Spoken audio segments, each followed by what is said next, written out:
खबरों में आगे बढ़ते हैं। एसपी, बसपा और कांग्रेस के बाद बीजेपी का ब्राह्मण कार्ड देखने को मिला। गरीब ब्राह्मणों का बीमा कराएगी बीजेपी। ब्राह्मण सियासत में बीजेपी को की यह नई रणनीति है। यूपी में ब्राह्मणों के बीमा के लिए तैयार हो रहा है प्रस्ताव। ब्राह्मणों का जीवन बीमा और मेडिकल इंश्योरेंस भी कराया जाएगा। तो यूपी में ब्राह्मणों को अपने पक्ष में करने के लिए बीजेपी का यह नया मिशन। बीजेपी का दावा, बाकी सियासी पार्टियां ब्राह्मणों के नाम पर सिर्फ सियासत कर रही हैं। बीमा के लिए प्रस्ताव तैयार है, जल्द ही सीएम को सौंप दिया जाएगा यह प्रपोजल। तो यूपी में ब्राह्मणों को अपने पक्ष में करने के लिए बीजेपी का नया मिशन शुरू हो गया है। बीजेपी का दावा कि बाकी सियासी पार्टियां ब्राह्मणों के नाम पर सिर्फ और सिर्फ सियासत कर रही हैं। तो यूपी में ब्राह्मणों को लुभाने की यह कोशिश। ब्राह्मणों के जो बुनियादी ढांचा के लिए जो कुछ करना चाहिए बीजेपी लगातार कर रही है। तमाम सारी पार्टियां आई, तमाम लोगों ने तमाम तरह के नारा दिए, आज भी लोग नारा दे रहे हैं, लेकिन आखिर 10% आरक्षण किसने दिया? उस फॉरवर्ड में तो ब्राह्मण भी शामिल है। हमने पूरे देश के लिए किया। तमाम लोग प्रदेश में चिल्ला रहे हैं, कहीं नाली खड़ंजा में और यहाँ वहाँ चिल्ला रहे हैं, तो हमने तो पूरे देश में भारतीय जनता पार्टी ने किया, आदरणीय मोदी जी के नेतृत्व में। तो हम उनके लिए बेहतरी के लिए कि वो मजबूत हों, उनको नौकरियां मिले। आज आप देखिए कि यही उसमें आयोग में एक जात विशेष की भर्ती होती थी, सिपाही में जात विशेष की, शिक्षा में जात विशेष की, लेकिन आज हमने उसको सबको करेक्ट किया। अगर वो पढ़ने में अच्छे हैं, सक्षम हैं, तो उनको स्थान मिल रहा है। इतने से वो संतुष्ट हैं कि भाई हमें हमारा हक न मारा जाए। वो बीजेपी बेहतर ढंग से कर रही है और आगे भी तमाम सारे क्षेत्रों में, चाहे वो बीमा का क्षेत्र होगा कि उनके तमाम नौजवान अगर ख़त्म हो जा रहे हैं, उनकी बीवियों के लिए जो है निश्चित तौर पर कुछ न कुछ नौकरियां मिल जाएं, उनको जो है कुछ इस तरह से अनुदान मिल जाए। इस पे तमाम सारा काम चल रहा है और हमें नहीं लगता कि कहीं कोई सियासत में ब्राह्मण इस चक्कर में कहीं पड़ने वाला है। वो स्वयं भी बहुत बुद्धिजीवी कौम है और बुद्धिजीवी प्राणी है और भारतीय जनता पार्टी का बराबर वो पक्षधर रहा है, जो कि उसके कार्य बीजेपी के सर्वहित सर्वजन के लिए रहता है। सबका विकास, सबका कल्याण, सबका साथ, ये हमारा नारा ही है। सपा से हमारे साथ जुड़ गए हैं अनुराग भदौरिया। अनुराग जी, बहुत बहुत स्वागत आपका न्यूज वन इंडिया में। हेलो अनुराग जी, बहुत बहुत स्वागत आपका न्यूज वन इंडिया में। मेरा सवाल यह है कि 2022 के चुनाव को अब ब्राह्मण कार्ड पर खेलने की तमाम पार्टियां कोशिश कर रही हैं। समाजवादी पार्टी ने परशुराम की बात की, बसपा ने अपने ब्राह्मण कार्ड को चला, बीजेपी बीमा की बात कर रही है। इस पर पहला रिएक्शन आपका।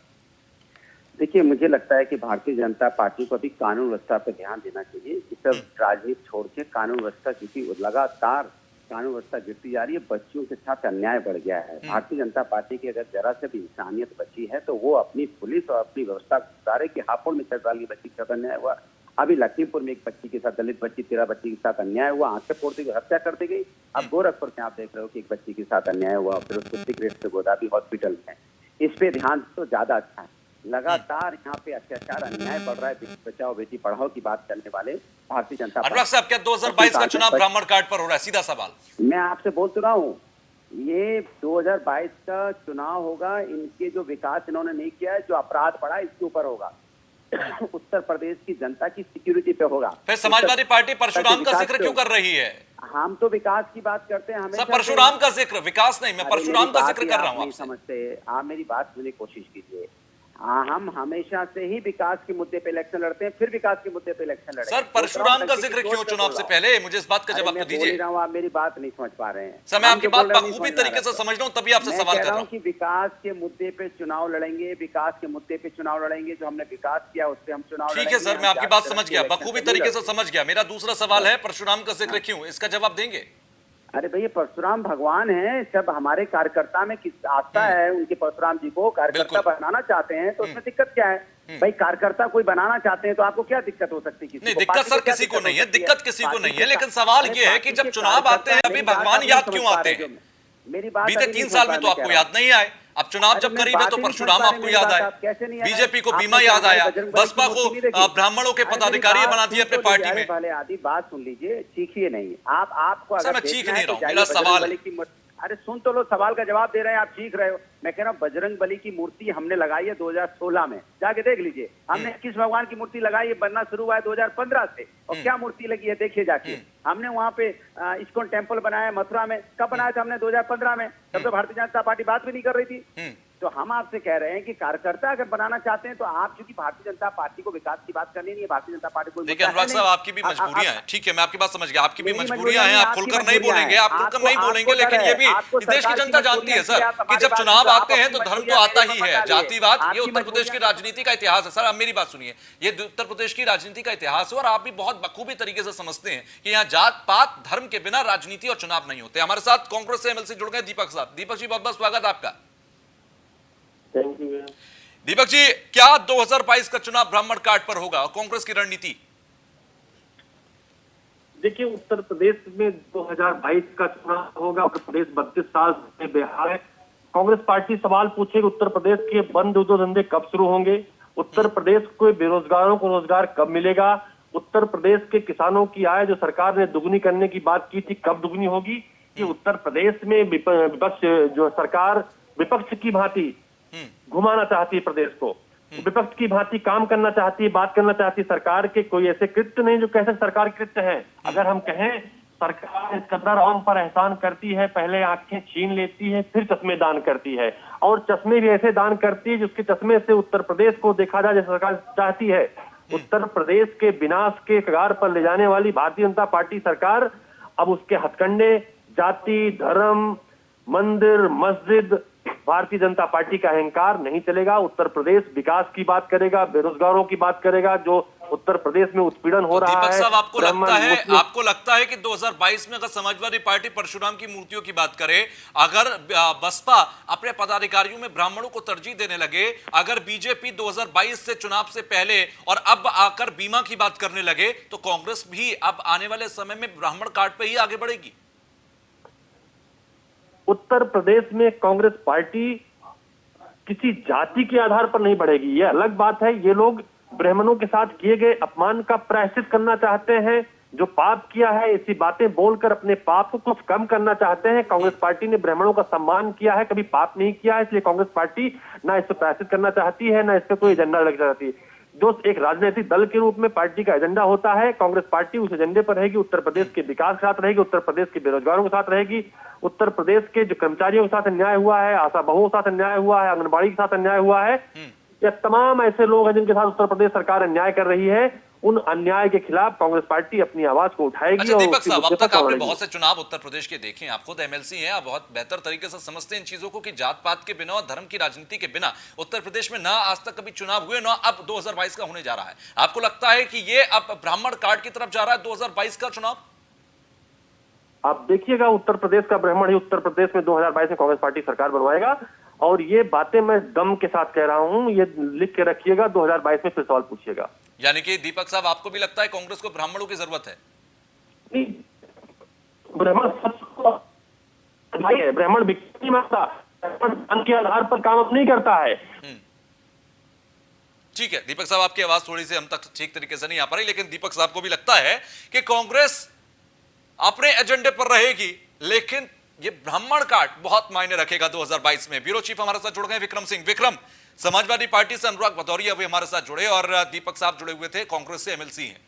दोनों ने कहीं ना कहीं बहुत क्लियर करके तो नहीं बोला क्योंकि वो मजबूरियां हैं सियासत की, लेकिन ये जरूर माना कि ब्राह्मणों की अहमियत 2022 में बहुत हद तक होने जा रही है। देखिए, बिल्कुल साफ तौर पर ये चीजें क्लियर हैं। जिस तरीके से अभी चाहे वो अनुराग भदौरिया की बात हो या दीपक सिंह की बात हो, जिस तरीके से उन्होंने अपनी बात रखी, कहीं ना कहीं दबे जवान ने साफ कर दिया है कि 2022 का चुनाव फिर से एक जातिगत मोड़ पर जा रहा है। और जिस तरीके से लगातार जो राजनीतिक समीकरण बन रहे हैं, जिस तरीके से सत्ताधीश पार्टी चाहे वो बीजेपी हो, चाहे विपक्ष में सबसे बड़ी पार्टी समाजवादी पार्टी हो, कांग्रेस हो, जिस तरीके से जो अपनी मोहरे सेट कर रहे हैं, लगातार वो जातिगत दृष्टिकोण की तरफ ही बढ़ रहे हैं। ठीक है विक्रम, मैं लौट रहा हूं, हमारे साथ बीजेपी प्रवक्ता जुड़ गए हैं चंद्रमोहन जी। बहुत बहुत स्वागत सर आपका। धन्यवाद भैया। चंद्रमोहन जी, अभी हमारे साथ सपा से अनुराग भदौरिया थे और दीपक जी हमारे साथ थे कांग्रेस से। उन दोनों का यह कहना है कि ब्राह्मण कार्ड बीजेपी चल रही है और बीजेपी जो अपने 5 साल के कार्यकाल में है वो उस पर चुनाव लड़ेंगे। देखिए, भारतीय जनता पार्टी सबका साथ, सबका विकास और अंत्योदय के लिए काम करने वाली पार्टी है। हमने कभी जातिगत राजनीति नहीं की है और कभी भी हमने जातिवाद का हमेशा हमने विरोध किया है। अब जो लोग जिनके पास में कुछ नहीं है वो जाति की राजनीति करें और क्योंकि वो लेकिन फिर जाति चंद्रमोहन की साहब सवाल राजनीति आप ही के जवाब से एक सवाल उठता है कि फिर ब्राह्मणों को ही इंश्योरेंस, ब्राह्मणों को ही बीमा क्यों? नहीं, कहा, किसने कहा है? सर एक प्रपोजल है जो कि सीएम के पास जल्द पहुंचेगा और ये यही तो खबर है। अब देखिए, अब वो कौन प्रपोजल क्या दे रहा है, सभी लोग हैं, सबको स्वतंत्रता है, लेकिन भारतीय जनता पार्टी की ओर से ऐसा कहा गया हो ऐसा तो नहीं है। मैं भारतीय जनता पार्टी अच्छा, का प्रवक्ता हूं, भारतीय जनता- जो खबर आई फिर आप इसका खंडन कर रहे हैं कि बीजेपी इस तरीके का कोई भी प्रस्ताव सीएम तक नहीं पहुंचाएगी जिसमें ब्राह्मणों को बीमा या इंश्योरेंस देने की बात हो। बीजेपी की ओर से उत्तर प्रदेश के 24 करोड़ जनता के कल्याण के लिए, उनके उत्थान के लिए, उनके विकास के लिए लगातार काम किया जा रहा है। चंदोवन साहब, आप फोन लाइन पर हमारे साथ जुड़े रहिए। वो जो बाइट है जिसमें जिक्र हो रहा है वो मैं पूरी आपको सुनवा देता हूं, फिर मैं आपसे सवाल करता हूं। नहीं, ब्राह्मणों के जो बुनियादी ढांचा के लिए जो कुछ करना चाहिए बीजेपी लगातार कर रही है। तमाम सारी पार्टियां आई, तमाम लोगों ने तमाम तरह के नारा दिए, आज भी लोग नारा दे रहे हैं, लेकिन आखिर 10% आरक्षण किसने दिया? उस फॉरवर्ड में तो ब्राह्मण भी शामिल है। हमने पूरे देश के लिए किया, तमाम लोग प्रदेश में चिल्ला रहे हैं, कहीं नाली खड़ंजा में और यहाँ वहाँ चिल्ला रहे हैं, तो हमने तो पूरे देश में भारतीय जनता पार्टी ने किया, आदरणीय मोदी जी के नेतृत्व में। तो हम उनके लिए बेहतरी के लिए कि वो मजबूत हों, उनको नौकरियां मिले। आज आप देखिए कि यही उसमें आयोग में एक जात विशेष की भर्ती होती थी, सिपाही में जात विशेष की, शिक्षा में जात विशेष की, लेकिन आज हमने उसको सबको करेक्ट किया। अगर वो पढ़ने में अच्छे हैं, सक्षम हैं, तो उनको स्थान मिल रहा है। इतने से वो संतुष्ट हैं कि भाई हमें हमारा हक न मारा जाए। वो बीजेपी बेहतर ढंग से कर रही है और आगे भी तमाम सारे क्षेत्रों में, चाहे वो बीमा का क्षेत्र होगा कि उनके तमाम नौजवान अगर ख़त्म हो जा रहे हैं, उनकी बीवियों के लिए जो है निश्चित तौर पर कुछ न कुछ नौकरियां मिल जाएं, उनको जो है कुछ इस तरह से अनुदान मिल जाए, इस पे तमाम सारा काम चल रहा है। और हमें नहीं लगता कि कहीं कोई सियासत में ब्राह्मण इस चक्कर में कहीं पड़ने वाला है। वो स्वयं भी बहुत बुद्धिजीवी कौम है और बुद्धिजीवी प्राणी है और भारतीय जनता पार्टी का बराबर वो पक्षधर रहा है, क्योंकि उसके कार्य बीजेपी के सर्वहित सर्वजन के लिए रहता है। सबका विकास, सबका कल्याण, सबका साथ, ये हमारा नारा ही है। चंद्रमोहन साहब, आपने सुना होगा, ये उमेश द्विवेदी साहब हैं और एमएलसी हैं। अब इनकी तरफ से कहा जा रहा है कि ब्राह्मणों के उत्थान के लिए हम बीमा लेकर आएंगे, हम सरकार तक ये बात पहुंचाएंगे। इस पर सफाई दीजिए।